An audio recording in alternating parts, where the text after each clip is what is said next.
Donc bonjour amis ludomaniaques en direct du Fiche de Cannes. Nous voici aujourd'hui avec Bastien qui va nous présenter Evergreen. Evergreen qui est un jeu pour 1 à 4 joueurs à partir de 10 ans. C'est ça. Il est parti d'environ 45 minutes. Exactement. Et édité chez Gigami. Pardon. Alors Bastien, qu'est-ce que tu peux nous dire sur le jeu, la mécanique, le pitch un petit peu? Alors dans Evergreen, en fait, on va bâtir une planète, on va faire planter des arbres. Et en fait, on va essayer que ça soit le plus harmonieux possible en marquant un maximum de points d'ensoleillement, faire une forêt la plus grande possible, etc. Ça va jouer en une année complète. En fait, chaque année, on va jouer 5 manches, puis 4 manches, puis 3 manches, puis 2 manches. Donc en fait, c'est un jeu qui va aller de plus en plus vite. D'accord. Et surtout, donc ici, on a un soleil, mais qui va tourner au fur et à mesure de la partie. Ça va avoir son importance un petit peu plus tard. Donc comment ça va se jouer? Tout simplement, à notre tour, on va choisir une carte parmi les 3 qui sont disponibles. Donc par exemple, je pourrais prendre cette carte-ci. Je laisse choisir une autre carte. Allez, je prends l'hiver. Voilà. Je la mets sur le côté? Ouais. Et la carte qui n'aura pas été sélectionnée, on va la rajouter au scoring de fin de partie. D'accord. Je reviendrai dessus un tout petit peu plus tard. Lorsque j'ai pris une carte, je vais pouvoir faire une action principale et une action bonus. L'action bonus, c'est celle qui est indiquée en dessous du plateau.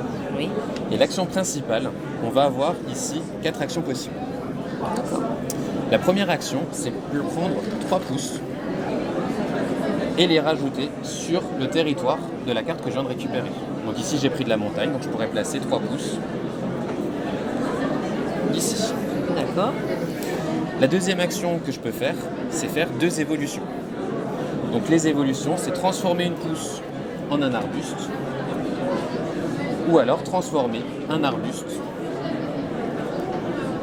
En arbre. en arbre. D'accord.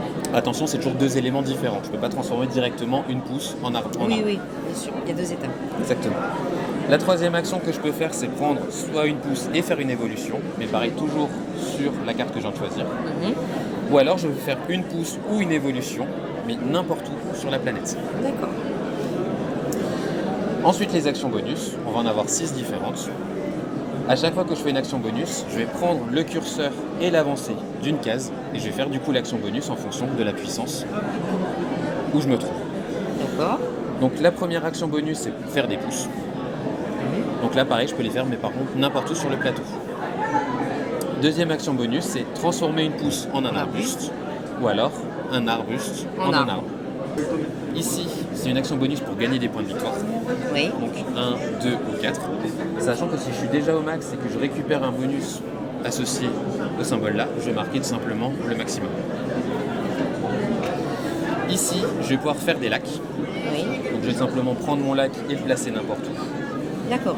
Lorsque je place un lac, je vais faire immédiatement 2 évolutions Ah oui. autour de ce lac. Ça apporte de l'eau, donc... Exactement, donc là ma pousse devient un arbuste et mon arbuste qui était là se serait transformé en arbre. D'accord. Et enfin la dernière action, c'est planter des buissons. Les buissons vont me servir à la fin de la saison pour un décompte intermédiaire. Je reviendrai un petit peu dessus après. Donc voilà pour les actions principales et les actions bonus, sachant qu'on peut les faire du coup dans l'ordre de notre choix. Je peux très bien faire d'abord l'action bonus et ensuite l'action principale ou inversement. Donc une fois qu'on a fait nos actions, on va remettre 3 nouvelles cartes. Et en fait, on va faire ça 5 fois. Ok. Et forcément, on va avoir notre forêt qui va pousser un petit peu au fur et à mesure. Hop. On va faire quelques exemples.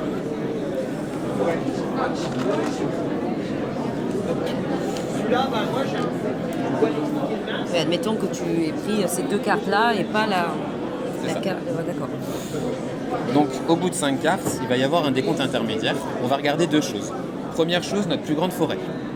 Notre plus grande forêt, ça va être composé d'arbustes, d'arbres et de buissons. Donc ici, par exemple, j'aurai 1, 2, 3, 4, 5, 6, 7. Donc je marquerai 7 points de victoire. D'accord.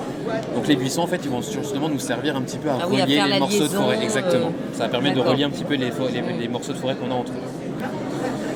Et enfin, donc du coup, le deuxième scoring intermédiaire qu'on va faire, c'est l'ensoleillement.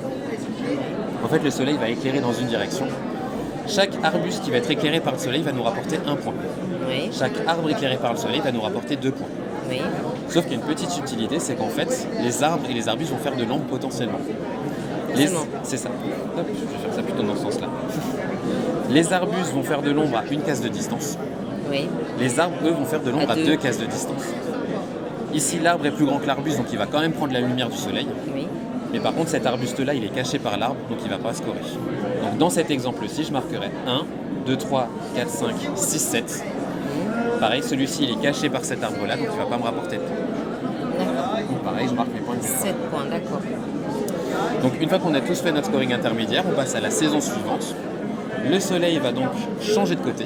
Donc cette fois-ci, il va éclairer dans cette direction-là. Oui. Donc il faut un petit peu anticiper justement les zones d'ombre de nos arbres en fonction du coup, de l'orientation du soleil. Ici, je disais qu'on avait un scoring de fin de partie avec les cartes qu'on n'a pas sélectionnées.